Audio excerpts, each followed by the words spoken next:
dan amat baik. Puji Tuhan Bapak Ibu Saudara, kita akan lihat Yosua pasal 1 ayat 9. Demikian bunyi firman Tuhan. Bukankah telah kuperintahkan kepadamu, kuatkan dan teguhkanlah hatimu, janganlah kecut dan tawar hati, sebab Tuhan Allahmu menyertai engkau kemanapun engkau pergi. Bapak Ibu Saudara, ini firman Tuhan dan Tuhan sampaikan buat saya sampaikan bagi Bapak Ibu Saudara jemaat Air Hidup Ambon, bahwa Tuhan itu baik, Tuhan mengasihi kita, dan kita akan terus berjalan dalam janji-janji Tuhan. Judul kita, pelayan menjadi pemimpin. Apakah itu bisa? Bisa. Karena Tuhan kendalikan dunia ini, Tuhan mengatur dunia ini, Tuhan mengendalikan manusia, Tuhan mengendalikan siapa saja. Tuhan mengatur dunia ini. Kepada siapa hati Tuhan berkenan, Tuhan akan promosikan dia, siapapun dia. Entah dia pelayan yang tidak pernah tampil, tapi kalau Tuhan melihat dia, Tuhan akan mengangkat dia karena dia punya hati yang baik untuk Tuhan.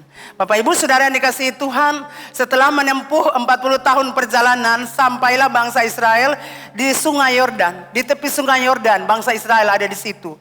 Nah, tanah yang dijanjikan Tuhan kepada Abraham, nenek moyang mereka, itu ada di seberang sungai itu. Jadi ini Sungai Yordan sebelah sisinya, dan ini Sungai Yordan di tengah, lewat seberang Sungai Yordan baru tanah perjanjian didapatkan. Jadi mereka ada di tepi Sungai Yordan. Jadi Bapak Ibu Saudara yang dikasihi Tuhan, yang perlu mereka lakukan hanyalah menyeberang sungai. Karena mereka di tepi sungai, jadi mereka tinggal menyeberang untuk masuk di dalam tanah perjanjian, tanah Kanaan yang dijanjikan Tuhan, yang berlimpah susu dan madu. Tapi Bapak Ibu Saudara, tidak segampang itu. Mungkin kita bilang, oh lewat saja bisa. Tidak segampang yang kita pikirkan. Tidak segampang yang kita lihat Bapak Ibu. Jadi mereka harus menyeberang sungai itu. Dan sungai itu lebarnya kurang lebih 30 meter.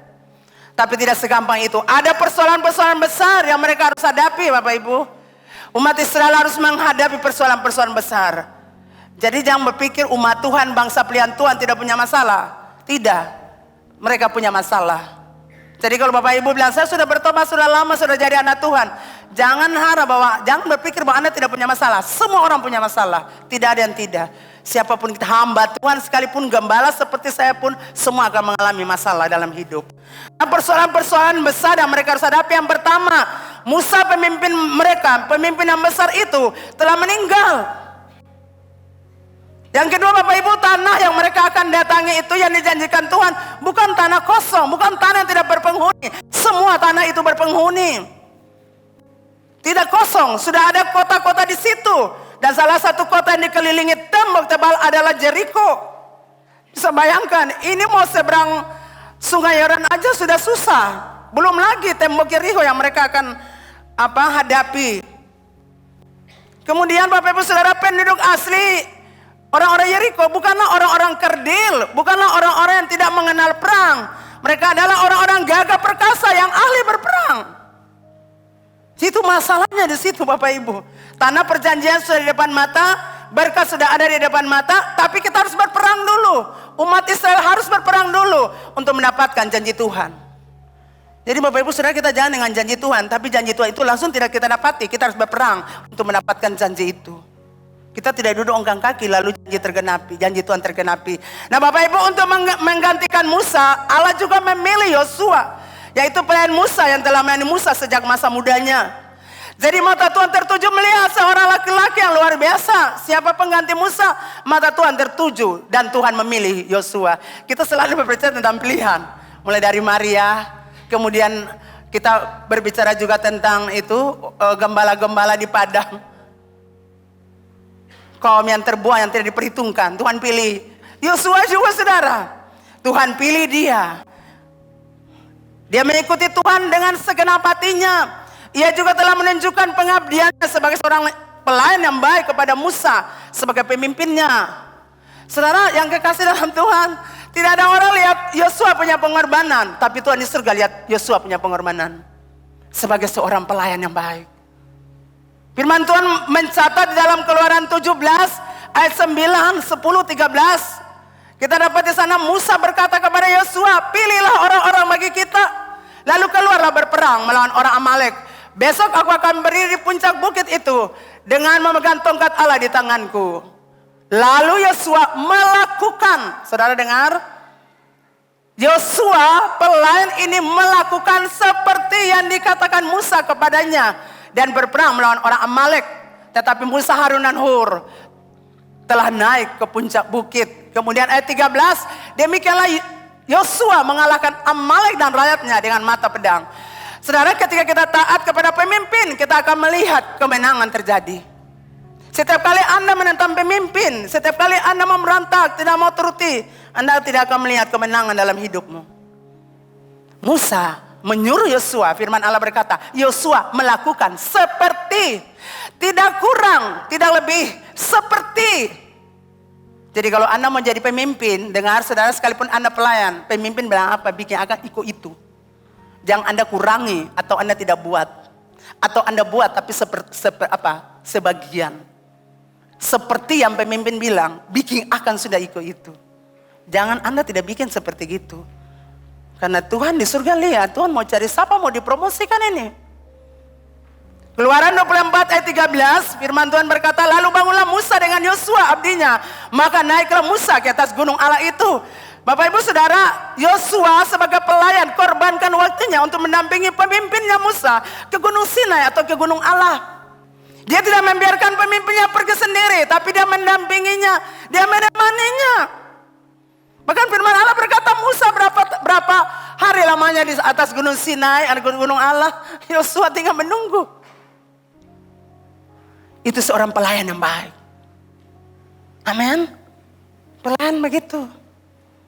Orang sering lihat dia ada di belakang saja, tapi Tuhan Allah lihat dia. Keluaran 33 ayat 11. Dan Tuhan berbicara kepada Musa dengan mendapat muka seperti seorang berbicara kepada temannya. Kemudian kembalilah ia ke perkemahan. Tapi abdinya, pelayannya Yosua bin Nun, seorang yang masih muda, tidaklah meninggalkan kemah itu. Ini berbicara tentang hadirat Tuhan. Musa adalah orang yang merindukan hadirat Tuhan. Hati-hati saudara, jangan sampai game-game bikin saudara tidak punya hadirat Tuhan lagi. Tidak duduk di hadirat Tuhan lagi untuk menyembah. Anda lebih banyak duduk di game. Anda lebih banyak duduk di medsos. Tidak punya waktu. Amin. Bapak Ibu Saudara, khususnya ibu-ibu dengar, saya mau kasih tahu. Tahun depan yang akan Anda masuki, Anda harus banyak berdoa berbahasa roh. Itu hubungan Anda dengan Tuhan Allah. Ketika Anda berdoa dalam bahasa roh, hadirat itu turun. Sehingga walaupun Anda punya masalah banyak, Anda akan merasakan sesuatu yang berbeda. Jangan duduk dengan game-game, jangan duduk dengan medsos, jangan duduk WA, jangan duduk sana sini, tidak berguna, tidak penting. Anda banyak hal yang harus Anda kerjakan dan doakan. Jadilah istri-istri yang baik, duduk di hadirat Tuhan. Bapak-bapak juga duduk di hadirat Tuhan.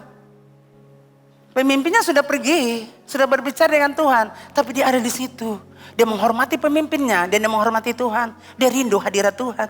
Seperti Daud selalu rindu hadirat Tuhan, itu berbeda saudara. Orang-orang rindu hadirat Tuhan itu berbeda. Nah, Bilangan 13 ayat 16.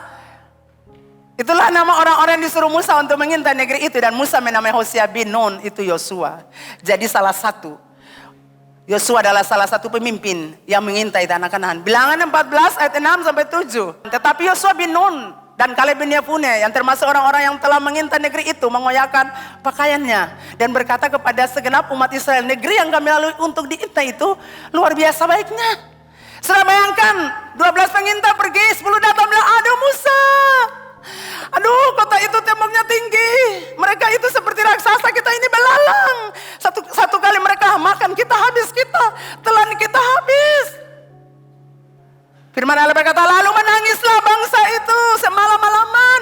Musa, kenapa tidak ada kuburan di Mesir? Kamu bawa kami untuk mati di sini. Setiap masalah terjadi, pemimpin itu selalu yang jadi sasaran. Gembala itu jadi sasaran. Gembala di mana ya? Di otak anak kaseng ya? Kenapa dia begini ya? Tapi firman Allah berkata, pelayan ini yang mengabdikan diri kepada Musa. Firman Allah berkata tadi, dia merobek-robek pakaiannya. Di terjemahan lain, merobek-robek pakaiannya. Tanda dia berduka cita. Kenapa sih bilang saya punya pemimpin begitu? Tidak ada kuburan di Mesir. Musa, ayo kita cari orang lain, bawa pulang kita ke Mesir. Karena kita akan mati di gunung ini. Kita akan mati di tempat ini. Yosua tampil. Dan juga Kaleb. Firman Allah berkata mereka merobek pakaian mereka, tanda berduka cita. Dia merasakan apa yang pemimpinnya rasakan. Dia berdiri untuk pemimpinnya. Dia membela pemimpinnya. Itu pelayan yang baik. Dan mata Tuhan bilang, kamu jadi pemimpin. Orang lihat kamu di belakang. Sekarang naik nah. Karena kamu telah lolos ujian. Jangan punya pemimpin disakiti, Anda berdiri, Anda diam. Pemimpin Anda dipermalukan, Anda tutup mulut. Pemimpin Anda dihina, pemimpin Anda dibicarakan buruk, Anda tetap tutup mulut. Anda tetap tenang dan menikmati pembicaraan itu. Itu jahat namanya. Yosua merobek pakaiannya. Firman Allah berkata. Dan dia berkata, negeri itu sangat baik untuk kita masuki. Kalau Tuhan berkenan kita masuk, kita akan masuk. Kita akan injak tempat itu. Karena itu tempat yang dijanjikan Tuhan Allah buat kita. Sebab itu jangan berdosa kepada Tuhan. Lalu orang-orang Israel mulai ambil batu lagi. Mereka mau kejar itu Yosua. Mereka ingin membunuhnya. Hati-hati saudara. Jangan buat begitu untuk pemimpin. Anda bekerja di kantor-kantor, dengar. Hormati pemimpin Anda. Satu saat Anda akan naik, gantikan dia. Jangan biarkan dia menangis. Jangan buat dia sedih. Anda akan naik satu saat. Gantikan pemimpin Anda. Tapi kalau Anda biarkan pemimpin Anda dihina, dipermalukan. Anda biarkan pemimpin Anda disakiti. Anda tidak pernah merasakan penderitaan pemimpin Anda. Saya mau katakan, Anda akan tetap jadi pelayan. Tidak akan pernah naik jadi pemimpin. Saya dulu di belakang suami saya. Orang tidak tahu apa yang saya buat. Tadi saya tulis ini, saya sedih. Saya menangis. Saya bilang orang tidak tahu apa yang saya kerjakan di sini. Cuma orang berkata, kenapa dia? Kenapa dia? Kenapa dia diangkat? Kenapa? Kenapa? Tapi orang tidak pernah tahu. Siapa saya di belakang suami saya? Satu saat saya berdoa, saya dalam alam roh, saya penyembahan. Saya lihat seperti angin tidak kencang, saudara, seperti angin sepoi-sepoi. Saya lihat, wah ini tanah di muka gereja. Terus ada debu-debu, batu-batu situ. Saya lihat angin itu kasih terbang, pernah bersih-bersih. Dan saya lihat tulisan di situ. Saya rapat-rapat, saya lihat ada tulisan, tapi saya tidak mengerti. Tapi saya dengar suara Tuhan. Kamu telah mengukir doa untuk gereja ini. Sebenarnya terima kasih Bapak. Orang mulai datang dulu di gereja ini.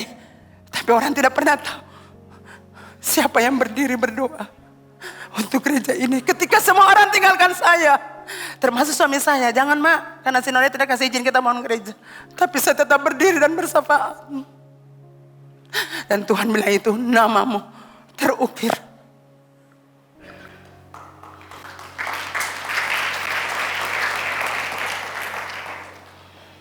Jadi kalau Anda mau jadi pemimpin, dengar, Anda harus jadi pelayan yang baik.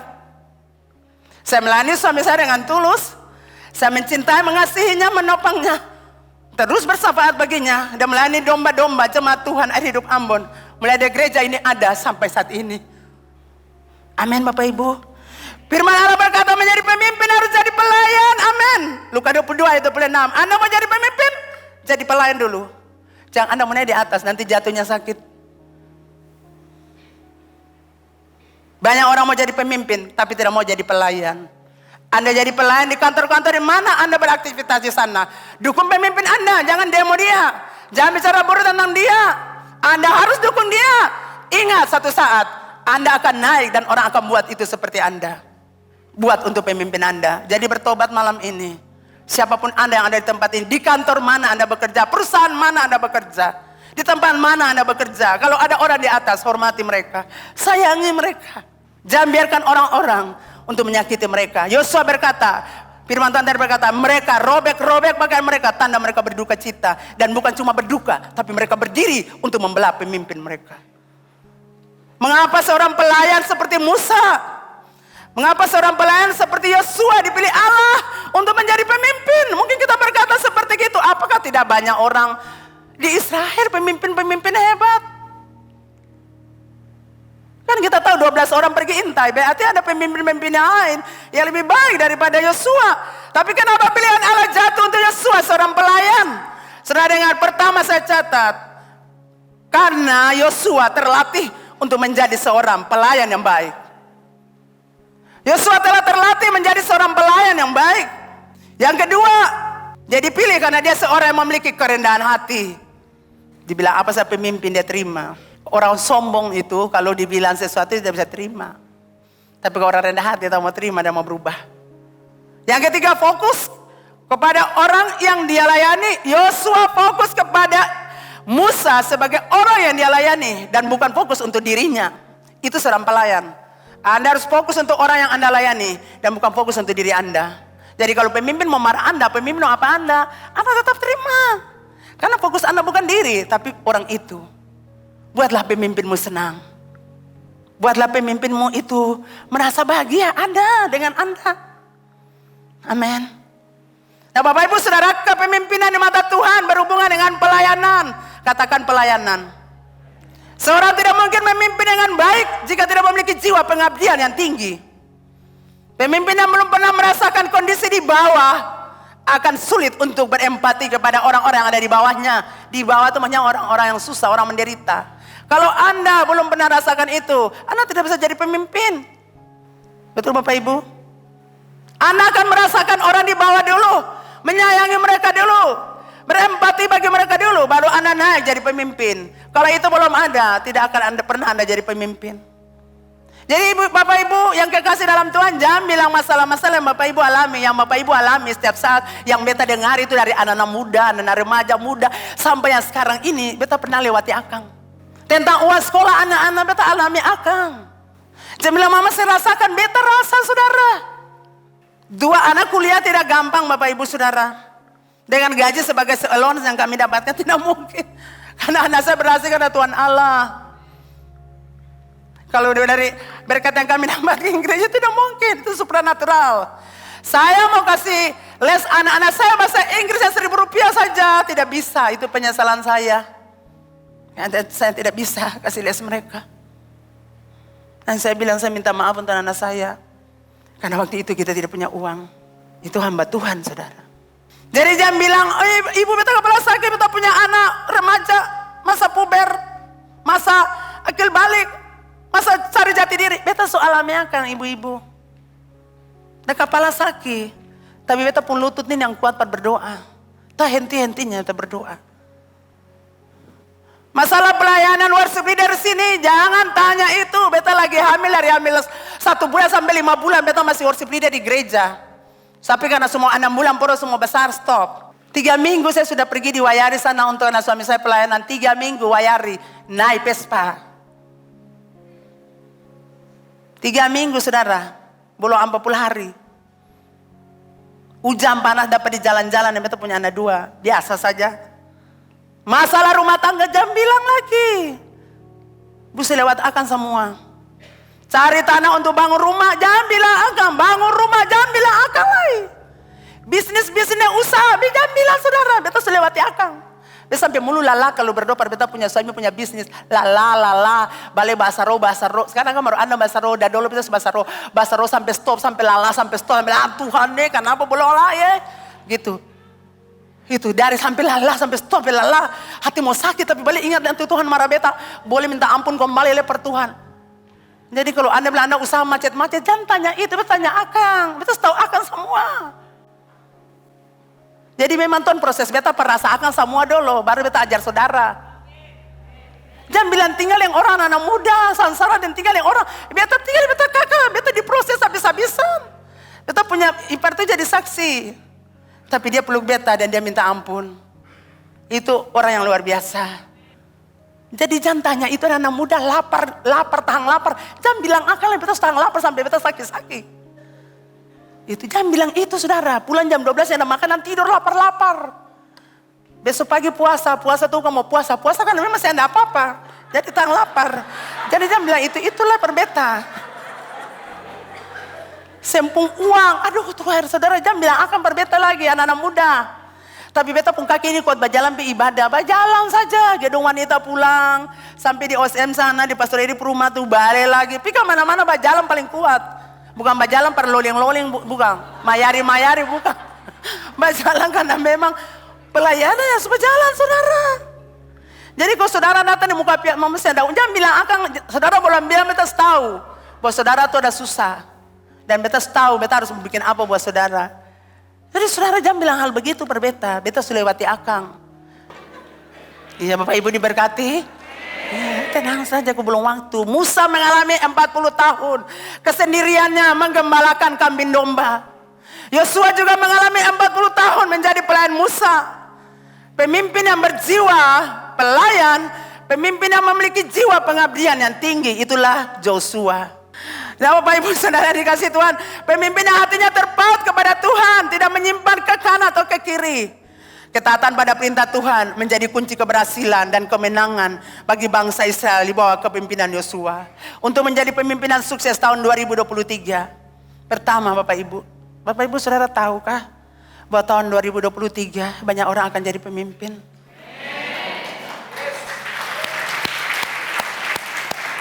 Makanya firman Tuhan ini disampaikan karena saudara harus siapkan diri untuk hal itu.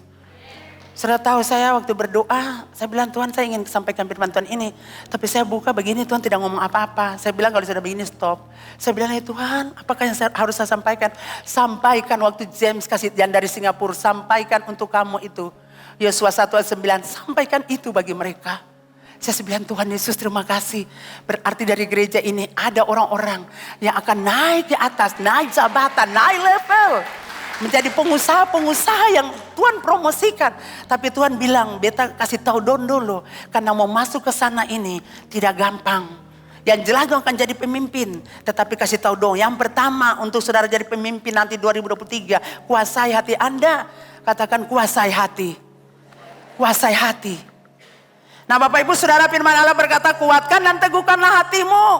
Kuatkan hati sinonim dengan berani, tidak takut. Jadi untuk menguasai Kanaan, Yosua, kamu harus menguasai hatimu terlebih dulu. Sebelum kamu kuasai Kanaan, kamu kuasai dirimu dulu. Kamu kuasai hatimu terlebih dulu. Anda harus kalahkan ketakutanmu, kecemasanmu, kekhawatiranmu yang ada di hatimu. Kuatkan dan teguhkan hatimu itu diulang 3 kali Bapak Ibu. Ayat 6, ayat 7, ayat 9. Kata-kata ini untuk memotivasi Yosua. Mendorong Yosua untuk berani. Karena dia sangat takut dan gentar. Bapak Ibu Yosua bukan orang penakut. Yosua itu tipe petempur.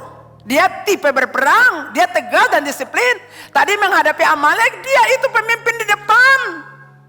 Jadi dia bukan penakut.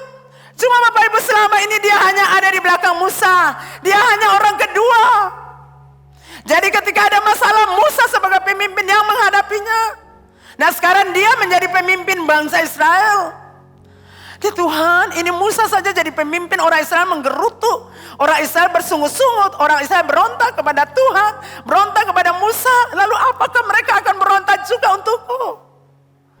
Apakah mereka akan mendengar aku Tuhan? Sedangkan Musa saja mereka suka berontak. Lalu Tuhan ini sungai Yordan Tuhan. Lalu ini bangsa-bangsa yang ada di tanah Kanaan. Yang harus kami perangi dan taklukkan untuk mendapatkan tanah perjanjian. Tuhan bangsa-bangsa itu kan sudah terlatih berperang. Dengan kuda-kuda, dengan kereta perang yang banyak. Tuhan lihat ini bangsa Israel Tuhan yang beta pimpin ini. Dong kan mantan budak.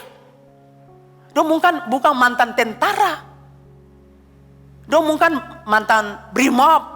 Mereka bukan orang-orang terlatih untuk berperang menghadapi pasukan musuh yang terlatih. Di sebelah sana itu orang-orang terlatih. Orang-orang yang memang biasanya berperang. Lah ini budak yang saya pimpin. Dong bisa kesentuhan. Tuhan kalau ada Musa kan bagi beta yang masalah. Mungkin dia berpikir begitu. Tuhan mulai berpikir, Tuhan kenapa Tuhan ambil Musa? Lalu kenapa Tuhan kasih tongkat estafet ini untuk beta Tuhan? Beta kan cuma pelayan, beta berbeda dari Musa. Musa buat 10 tulah di tanah Mesir. Musa buat mujizat besar di Mesir. Musa belah laut berahu dengan tongkat. Musa memukul batu dengan tongkat air keluar. Musa melemparkan sepotong Saya cuma pelayan. Jadi dia grogi, saudara. Dia grogi, dia takut, dia kecut. Dia gentar hatinya. Makanya ayat 9, kuatkan dan teguhkan hatimu, jangan kecut. Jangan tawar hati, aku menyertai kamu. Ini janji Tuhan, saudara. Untuk anda-anda yang akan naik jadi pemimpin dengan jangan gentar. Jangan kecut hati. Berjalan dengan janji Tuhan. Kemanapun engkau pergi, aku menyertai engkau. Di kantor mana engkau akan diangkat dan dipromosikan. Tuhan Allah bilang malam ini, Tuhan menyertai Anda. Tuhan mendampingi Anda. Jalan dengan janji Tuhan ini. Masalah tetap ada seperti tadi. Musa yang ada lagi. Ini laut. Ini sungai Yordan. Ini orang-orang besar di sana. Beta saya bisa Tuhan. Kalau Musa boleh, beta saya bisa.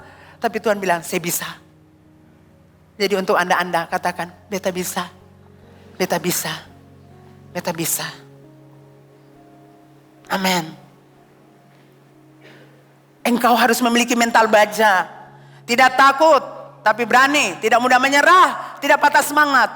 Engkau yang akan memimpin bangsa ini. Memasuki sebuah masa depan yang baru. Amin. Memiliki kemenangan yang baru. Kesuksesan yang baru. Dan berkat-berkat yang baru. Jadi Tuhan bilang, Yosua, masa depan bangsa ini ada dalam tanganmu. Bawa mereka masuk, aku menyertai kamu. Nah Bapak Ibu Saudara yang kekasih, ketakutan, kecemasan, dan kekhawatiran adalah penyakit yang paling merusak. Saudara, saya percaya saudara banyak yang takut. Banyak yang khawatir.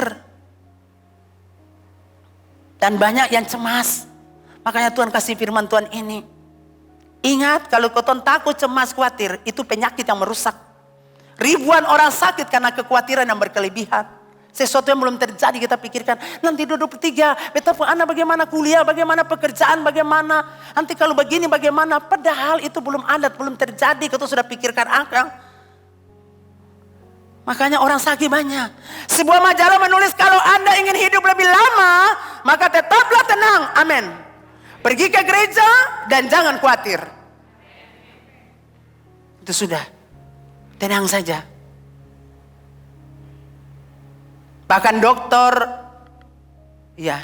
George Krill, beliau berkata begini, ketakutan dan kekhawatiran memiliki efek buruk pada jaringan sel dan tubuh. Ketakutan bukan saja merusak tubuh, tapi juga merusak pekerjaan-pekerjaanmu, keluargamu, dan juga pekerjaan Tuhan. Jadi malam ini dengar Bapak Ibu Saudara, jangan takut, jangan khawatir. Katakan, beta yang takut, beta yang khawatir, beta yang cemas. Beta berjalan dengan janji Tuhan. Tuhan menyertai aku di mana saja aku berada. Di kantor mana, di tempat bisnis mana, di perusahaan mana. Tuhan menyertai aku. Masalah ada tapi Tuhan menyertai aku. Persoalan ada tapi Tuhan menyertai aku. Amin. Rumah tanggaku akan baik-baik saja. Keluargaku akan baik-baik saja. Bapak Ibu, kita akan memasuki 2029 sebentar lagi. Oleh sebab itu persoalan-persoalan di tahun 2022, penyakit di tahun 2022, masalah rumah tangga, masalah keluarga di tahun 2022 ini, kesulitan hidup di tahun 2022 ini, kegagalan-kegagalan terjadi di 2022 ini, rasa sedih karena kehilangan orang-orang yang Anda cintai dalam tahun 2022 ini, takut, cemas, dan khawatir di tahun 2022, jangan dibawa masuk lagi di tahun 2023. Kebencian, dendam, permusuhan di tahun 2022, malam ini kita kuburkan. Kubur semuanya, jangan diingat lagi. Kegagalan kita jangan diingat lagi. Amin. Karena kita sudah berjalan terus. Jangan ingat lagi masa lalu itu. Anda berjalan terus sekarang, ke sana sudah. Jangan bawa masuk akal lagi. Amin. Kegagalan-kegagalan kita di masa tahun ini nih, esok nih saudara, sabantan malam, jangan bawa akal lagi. Buang akal sudah, jangan ingat-ingat akal lagi. Amin. Ibu-ibu, amin. Laki pun selingkuhan tahun ini, buang akal, jangan ingat lagi.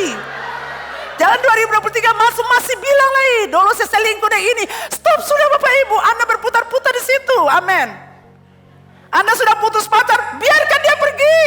Tuhan Allah kasih Anda baru, amin. Yang lebih cantik, yang lebih indah dan menawan. Jangan ingat dia, biarkan dia pergi sudah. Hapus bersih memori itu. Amin. Yang kehilangan pacar, jangan dulu menangis lagi. Biarkan dia pergi.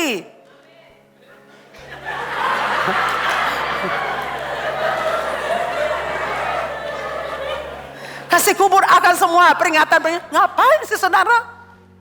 Kalau dia sudah menikah, dia sudah jatuhkan pilihan untuk orang lain, biarkan kan Anda, nanti Tuhan siapkan yang terbaik. Kenapa Anda sesali? Anda harus bersyukur. Dangke banyak Tuhan. Saudara dengar, Anda tidak dapat merubah apa yang telah lewat, tidak bisa rubah lagi, betul? Tapi Anda dapat merusak sesuatu yang baik dengan khawatir tentang hidupmu, tentang hari depanmu. Saya ulang sekali lagi. Anda tidak dapat merubah apa yang telah lewat, saya bisa rubah lagi. Tetapi Anda dapat merusak sesuatu yang baik dengan khawatir tentang hari depanmu. Yang kedua Bapak Ibu, kuasai pikiran Anda. Katakan kuasai pikiran Anda. Pikiran kita merupakan medan pertempuran Bapak Ibu. Peperangan itu ada di pikiran kita. Kalau pikiran kita dikuasai firman, kita pasti mendapat kemenangan dalam peperangan. Pikiran yang tidak dikuasai firman Tuhan akan sangat berbahaya. Jadi gini saudara, suatu saat kalau Anda dibuat marah oleh seseorang, orang mungkin buat Anda sakit hati, luka hati, pahit hati. Lalu saudara tinggal pikir-pikir akan terus. Saudara tinggal ingat dia pun kata-kata, dia pun sikap, dia pun perilaku. Lalu yang saudara ingat adalah apa? Beta mesti balas ose boleh. Ose menghina beta, sakiti beta. Ose kasih putus beta, tanpa beta tahu apa-apa, cuma lewat telepon beta hancurkan ose nanti satu saat. Nah, saudara dengar? Itu kalau orang yang ada firman Tuhan dalam otak, tetap dia pikirkan beta balas, ose beta balas. Beta harus balas ose boleh. Kalau Anda terus-terus begini dengar, Anda muka akan apa? Mulai merah, jantung mulai berdebar dengan kencang, leher mulai tegang. Karena Anda pikir mau balas dia. Beta balas ose, beta balas ose. Saya harap Anda tidak masuk rumah sakit karena hal ini. Amin. Ya, ini pikiran tidak dikuasai firman Tuhan. Betul? Tapi kalau pikiran Anda dipenuhi firman Tuhan, maka Anda tidak akan pikirkan lagi hal itu, betul? Anda mulai mengucapkan firman Tuhan, maka kemarahan Anda pasti akan surut. Anda akan mengampuni orang itu. Oh, dia mulai ingat, oh firman Tuhan bilang, jangan marah, tinggalkan panas hati itu. Oh iya Tuhan, jangan marah, tinggalkan panas, jangan marah. Nanti lama-lama kuasa firman itu akan membuat hati Anda jadi berubah. Anda tidak ingat lagi, tapi Anda akan mengampuni orang itu. Amin. Perang itu dimulai dari pikiran, amin. Ya, ini medan pertempuran saudara. Mau lupakan kesenge, lupa. Amin. Mau lupakan perempuan ini kesenge, lupa dia. Mau lupakan laki-laki ini, lupa dia. Amin. Mau lupa dia pun perbuatan, lupa dia. Itu tidak penting. Isi kepala ini dan firman Tuhan. Amin. Itu. Saya percaya Bapak Ibu diberkati. Kalau diberkati bilang, beta diberkati. Ya. Pikiran-pikiran negatif seperti suka marah, suka curiga, laki bini khususnya. Yang berpacaran juga begitu, suka curiga, suka berpikir jorok, sirik, dendam, pesimis, cemberut, rendah diri, cuek. Cuek-cuek itu juga negatif. Takut gagal, patah hati. Semua ini merusak karakter Anda. Juga merusak pekerjaan usaha, bisnis, rumah tangga dan pernikahan Anda. Ini semua merusak saudara. Kalau pikiran negatif saya bisa bikin apa-apa. Cuma duduk ingatkan saja. Sakit hati terus. Saya mau bilang sampai kapan sih? Stop sudah sakit hati. Nanti akan gerogoti Anda punya hati, jantung, ginjal semua. Biarkan jantung Anda sehat, paru-paru Anda sehat, lambung Anda sehat. Amin. Saya ada amin karena semua memang bikin akang. Iya, itu bagus. Jadi singkirkan semua itu, matikan semua pikiran negatif, katakan amin. Iya, pikiran negatif dan buruk matikan, isi firman Allah dalam pikiran kita. Supaya kita berhasil sukses dalam pekerjaan, dalam keluarga di tahun 2023. Tuhan mau angkat siapa Tuhan, saya tanya. Kalau Bapak Ibu setia melayani Tuhan di gereja, setia melayani di tempat pekerjaan, setia melayani suami. Ibu-ibu saya mau bilang kalau melayani suami itu begini. Jangan melayani ada hati sakit toh. Tapi taruh makanan, Pak mari makan. Tapi saudara hati sakit, itu sembetul. Itu sembetul saudara. Itu koreksi hati, amin. Karena Anda sakit hati, Pak mari makan. Dengan itu, dengan hati yang begitu suami Anda akan tahu. Dia tidak bilang untuk Anda, dia tahu bahwa Anda bohongi dia dengan hati Anda. Jadi tahun 2023 nih penyakit itu kasih mati akan sudah. Penyakit cemburu laki, hati sakit laki, kasih mati sudah. Lakukan tanggung jawab sebagai istri yang baik. Berdoa berbahasa roh. Supaya suamimu itu diberkati. Amin. Stop sudah Bapak Ibu, khususnya ibu-ibu, stop sudah. Mulu-mulu cerewet dari pagi sampai tengah malam, stop, akan kasih mati sudah. Supaya tahun 2023 rumah ini penuh kemuliaan karena menyanyi terus. Suami pulang semua uang tetap hati senang, hati senang, hati senang. Ah, itu dia. Sen cemberut terus. Saya percaya Bapak Ibu diberkati. Tinggal sedikit lagi. Iya. William James, salah seorang dari orang bijaksana Amerika berkata, penemuan terbesar dari generasi saya adalah bahwa manusia dapat mengubah hidup mereka dengan mengubah pikiran, ubah pikiran. Jadi mau ubah semua itu, pola pikir berubah. Yang terakhir, renungkan firman Tuhan itu siang dan malam. Firman Tuhan harus dibaca, katakan dibaca, direnungkan siang malam. Firman Tuhan terus diucapkan, diperkatakan, disimpan dalam hati, dipraktekkan dalam hidup. Sehingga Anda menjadi orang bijaksana, Anda menjadi orang makmur, menjadi orang diberkati dan selalu berhasil. Amin Bapak Ibu. Wow, firman Tuhan itu baca akang. Habis baca akang, hafal-hafal akang, bilang-bilang akang. Lalu apa? Bikin akang. Coba Bapak Ibu baca akang, jangan takut. Tuhan menyertai saya. Atau hari ini jangan sekhawatir. Bilang akang terus, jangan sekhawatir. Pasti Tuhan tolong. Jangan khawatir, pasti Tuhan tolong. Bilang akang saudara, nanti saudara merasakan sesuatu yang berbeda. Stop sudah, kalau marah saya ada apa-apa di rumah lalu mulai bakal stop, itu sebagai keuntungan. Betul Bapak Ibu? Yang ada ikan lalu saudara mulai marah terus sasaran suami. Stop sudah. Mari kita belajar untuk matikan semua. Tahun 2023 ada banyak orang yang menjadi sukses dan berhasil. Orang-orang kaya baru di gereja ini. Pemimpin-pemimpin yang berhasil. Sebab itu buatlah komitmen. Sekalipun beta punya kerja banyak di kantor karena beta sudah naik jadi kepala seksi, kepala dinas, beta jadi dekan. Ya, beta jadi kepala sekolah. Beta jadi camat. Beta sudah jadi guru atau beta jadi apa? Suster, dokter. Beta jadi apa yang Tuhan kasih per beta. Buat komitmen. Walaupun kerja banyak. Walaupun beta punya bisnis tambah berhasil. Ada usaha-usaha baru beta buka lagi di beberapa tempat. Beta punya uang sudah banyak, harta banyak. Tapi sudah dengar. Semua Anda sudah punya. Tapi jangan lupa, jangan lupa datang di gereja. Kerja-kerja tapi Tuhan beta stop. Karena dari Tuhanlah beta dapatkan promosi ini. Karena banyak orang dapat promosi dari Tuhan. Tapi saya percaya Anda tidak. Anda jangan lupa datang ke gereja tahun 2023. Buat komitmen sekali. Beta yang akan pernah alpa. Datang gereja, pi komsel. Beta yang akan alpa. Pergi di youth. Beta yang akan alpa. Beta yang akan alpa untuk melayani Tuhan. Saya akan mendekat diri dengan Tuhan. Amin. Topang pelayanan Tuhan di gereja kalau uang subanya. Jangan pegang akal erat-erat. Kikir palimar punya. Pegang erat begini. Nanti Tuhan Allah mau lepas berkat. Bisa. Karena Anda punya tangan tidak terbuka untuk orang lain. Jadi orang murah hati. Berapa banyak orang murah hati?